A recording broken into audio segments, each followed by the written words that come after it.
이번에는 시장 전망과 대응 방법까지 세워보도록 하겠습니다. 시장 클로즈업 SPM의 김영진 대표 함께합니다. 안녕하세요. 네, 안녕하십니까.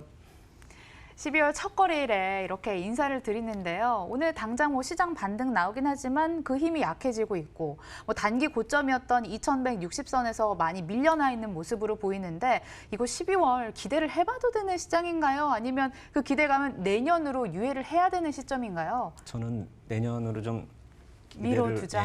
미뤄야 될 것 같다라는 생각을 예전부터 말씀을 드렸습니다. 근데 그렇다 해서 12월이 많이 안 좋을 거다 이 말씀을 드리는 건 아니거든요. 근데 오늘 같은 날은 첫날이긴 하지만 해외 증시들 그렇게 나쁘지 않거든요. 그리고 우리 지난 주말에 조정을 많이 받았지만 미국 시장 그렇다 해서 많이 조정을 보인 것도 아니고요. 그다음에 중국도 그렇게 조정을 보인 게 아니라 지금도 마찬가지로 해외 선물들은 다 올라가고 있습니다. 근데 우리가 10시 반에 중국 시장이 열린다라고는 하지만 그거보다도 중국 시장보다도 지금 더 약한 게 사실이거든요. 그래서 오늘 나온 어제 나온 경제 지표죠. 그 경제 지표 때문에 이럴까라는 점도 생각을 해봤지만 그거 같지도 않고요. 그리고 선물 같은 쪽에서 외국인 매수도 들어오고 있는 그런 모습인데 선물 쪽도 계속 밀리고 있는 모습이거든요. 결국 주식 쪽에서 매수가 안 들어오고 있는 쪽을 우리가 계속 좀 지켜봐야 될 것 같다는 생각이 듭니다. 그래서 선물 쪽만 들어오는 매수는 예전부터 별 의미를 두지 말자 이렇게 말씀을 드렸었는데 오늘도 선물 쪽에서만 매수가 들어오고 주식 쪽에 매수가 안 들어오고 있는 이런 모습 속에서 다시 우리만 유독 약한 모습이 벌어지고 있다는 점을 생각을 해본다면 글로벌 유동성이 달러 강세 흐름을 기반으로 한 그런 모습이 좀 변화가 되어야지만 우리가 좀 안심하고 볼 수 있지 않을까. 그렇다면 그것을 한 내년 1분기까지는 봐야지 기다려야지 변화가 생길 수 있다. 저는 그렇게 생각이 되는 것이거든요. 그래서 예전에도 한번 달러 인덱스 추이를 표를 만들어서 보여드렸었는데 그것을 지난주에 마감한 시세로 이렇게 보더라도 예전하고 달라진 게 없는 그런 모습이거든요. 그러니까 시세의 부침이 단기적으로는 있어도 저런 중기 채널 안에서 상승 채널 안에서 움직이고 있다라는 점을 생각을 해본다면 변화가 나타나기 힘든 모습이고 저거 하단을 내려가는 그런 모습이 나타나는 것이 내년 1분기 쪽에서 한번 나타나지 않을까라는 그런 생각을 가지고 있거든요. 그러니까 1월 29일 FOMC 회의를 지나면서 2020년 1분기 미국 채권 발행 물량을 조절하고 2, 3분기 때 물량이 나오는 것을 확인하면은 달러 약세로 반전이 가능할 건지 그것을 우리가 체크를 할 수 있기 때문에 그러한 과정을 거친 이후에 우리가 좀 기대를 할 수 있지 않을까. 그러니까 FOMC 회의 1월 FOMC 회의가 1월 29일입니다. 그러니까 이번 달 말에 FOMC 회의 12월 달에 있는 거는 사실 별로 그렇게 저는 큰 의미를 두고 싶지 않거든요. 물론 분기말 회의가 중기 점도표가 나오기 때문에 좀 의미는 있겠지만 저는 이 분기말 중요한 12월 FOMC 회의보다도 내년에 장세를 좀 보려고 한다면 미국 시장뿐만이 아니라 달러를 기반으로 한 글로벌 증시를 놓고 봤을 때 내년 1월에 FOMC 회의가 더 중요하지 않을까. 그때까지는 우리가 너무 큰 기대를 하지는 말자. 조심조심 가면서 그러니까 폭락을 말씀을 드리는 것이 아니라 미국 시장에 준해서 좀 뒤떨어지면서 디커플링은 좀 더 이어지지 않을까 이런 생각이 듭니다. 네, 달러가 진정되어야 외국인의 자금이 유입될 수 있겠는데 그 시점 자체가 내년 1월 FOMC 회의가 있는 1분기까지 미뤄두셨습니다. 그때까지 좀 어려운 시간을 견뎌봐야 될 것 같아요. 자, 그럼 다음 질문 드리도록 하겠습니다.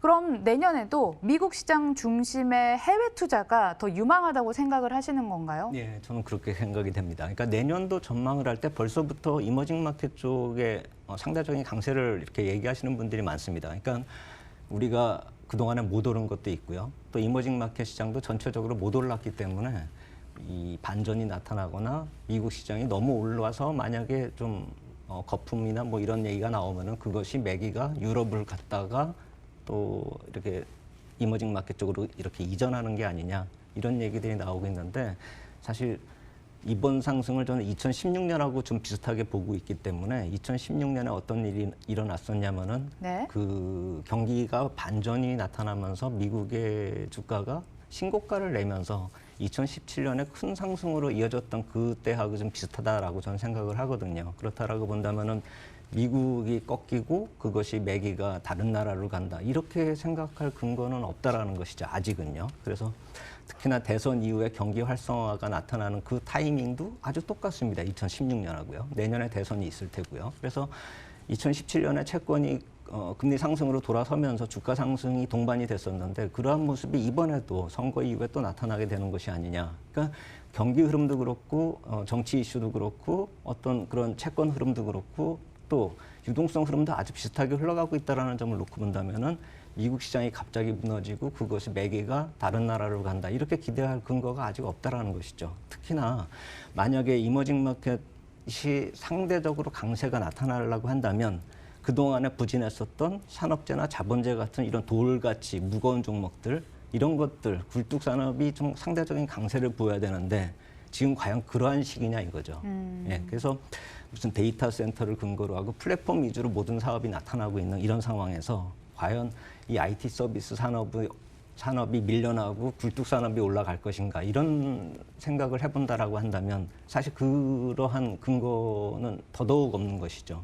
지금 우리가 한 예를 들면 넷플릭스 같은 경우가 주가가 좀 안 좋았었지만 그것이 바닥을 치고 돌아선다라는 그런 얘기가 이제 나오고 있는 마당에 우리나라에서도 넷플릭스 광고가 이제 막 나오고 있지 않습니까? 네네. 저는 본 적은 없지만 이러한 이제 우리 쪽에 신선하게 다가오고 있고 실생활 안에 이제 들어오기 시작했다라는 것이죠. IT 서비스 산업이요. 우리나라 쪽까지도요. 그래서 그러한 모습이 이제 향후에도 계속 산업이 성장하고 경쟁이 지속되면서 이쪽 글로벌 IT 서비스 산업끼리 경쟁이 붙는다 이런 관점에서 놓고 본다면은 돌이 뜨는 장세로 인해 가지고 이머징 마켓이 갈 것인가 이것에 대한 답은 거기서 구해야 될 것이라는 것이죠. 그러한 산업들이 다 없어지고 약해지고 경쟁이 사라지는 그런 모습이 나타날 수 있겠는가 그것은 좀 무리가 아닐까. 그렇다라고 본다면은 이머징 마켓 시장 쪽으로 우리가 좀 상대적인 강세를 논하기에는 이 역시 마찬가지로 산업 성장 구조 면에 있어서도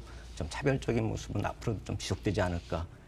이쪽에서의 산업 간의 차별화도 달라질 이유는 없을 것이다. 이런 생각이 든다. 이렇게 말씀을 드리겠습니다. 네, 그러니까 2020년을 미리 대비하는 관점에서 글로벌 IT 관련 종목 위주로 한번 모아가는 전략 어떨까라고 말씀을 해주셨습니다. 해외 투자 생각하시는 분들 고려해 보시길 바라겠고요. 국내로 다시 시선을 돌아가 보도록 하겠습니다. 배당주 얘기 한번 해보려고 합니다. 연말 배당을 앞두고 가격 매력이 높아진 고배당주에 관심을 높이자라는 조언들이 들려오고 있는데 동의하십니까? 저도 거기엔 동의를 하지 않습니다. 네, 동의 안 하신다고요? 네, 예. 고배당주라고 하면은 배당을 많이 주는 대신에 배당락이 또 많습니다. 그러니까 이게 연말을 지나면은 그 배당만큼이 떨어지기 때문에 그것을 또 회복될 때까지 기다려야 된단 말입니다. 그러니까 보통 배당 투자를 배당이 1,000원 정도 나온다 해가지고 배당락이 1,000원 정도 떨어진다라고 하면 보통 사람들이 그 1,000원 이내로 낙폭이 줄어들면은 그만큼 낙폭이 줄어든 만큼 이익이라고 생각하지 않고 원금 와야지 이익이라고 생각을 하거든요. 그렇다라고 본다면 배당락이 완전히 회복이 되려면 그 배당률이 큰 종목일수록 배당락이 크기 때문에 시간이 많이 걸린다는 것이죠. 그렇기 때문에 재료에 대한 그런 노출이 된 이후에 다른 리스크에 노출될 수가 있기 때문에 저는 배당이 큰 종목에 대해서 배당 투자를 하자. 이것에 대해서는 약간 좀 무리가 있는 얘기가 아닐까.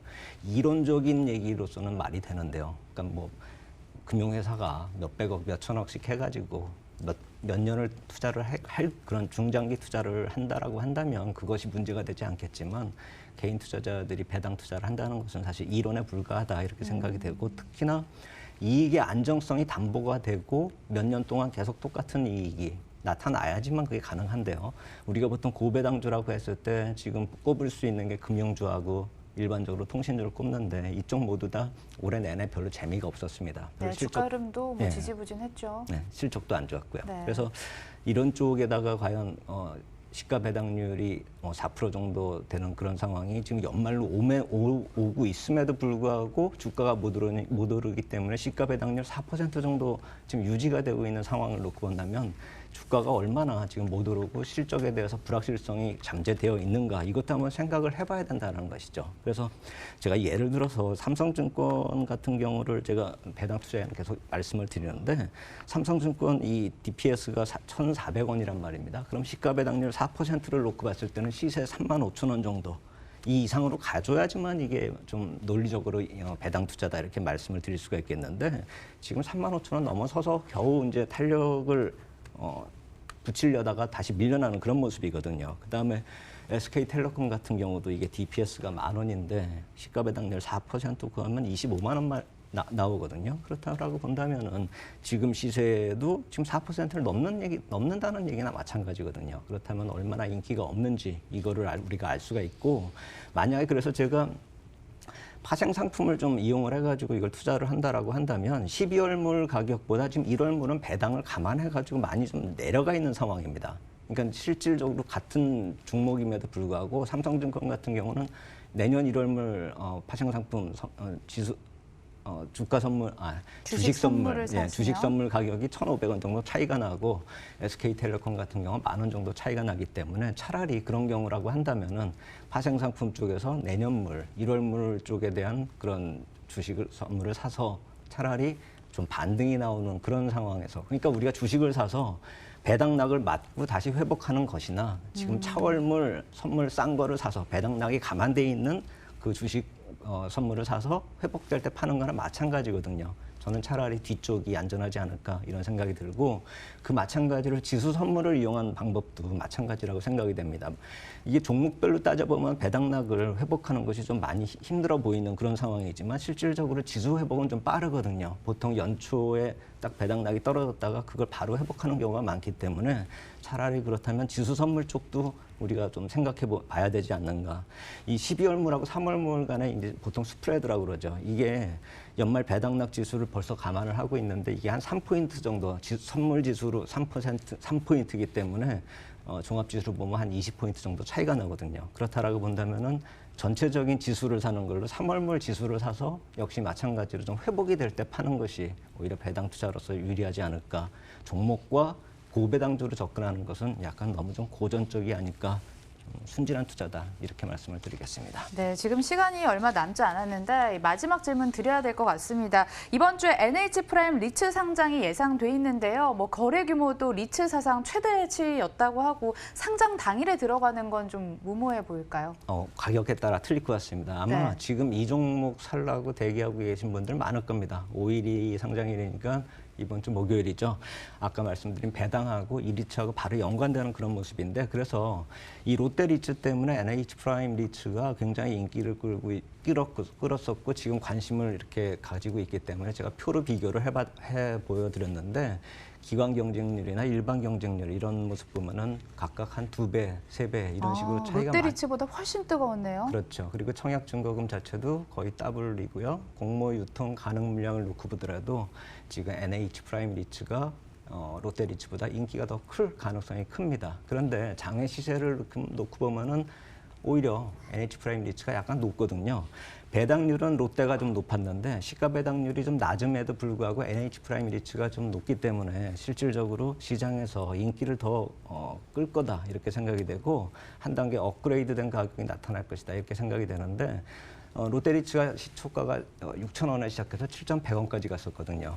NH프라임 리츠가 6,000원 이하 공모가까지는 기대할 수 없어도 6,000원 이하 정도 되면 한번 기회를 노려보면서 그날 롯데리츠 그날 상한가 쳤거든요. 한번 NH프라임 리츠도 강세 한번 좀 기대해 볼 만하다 이렇게 말씀을 드리겠습니다. 네, 롯데리츠 상장 이후 정말 뜨거워서 매수 자체가 쉽지 않았던 걸로 기억이 나는데 NH프라임 리츠도 상장 이후 뜨거운 주가 예상하고 계신 만큼 또 기회 잘 노리셔서 타이밍 전략 중요할 것 같습니다. 지금까지 에스핀 김영진 대표 함께했습니다. 고맙습니다. 감사합니다.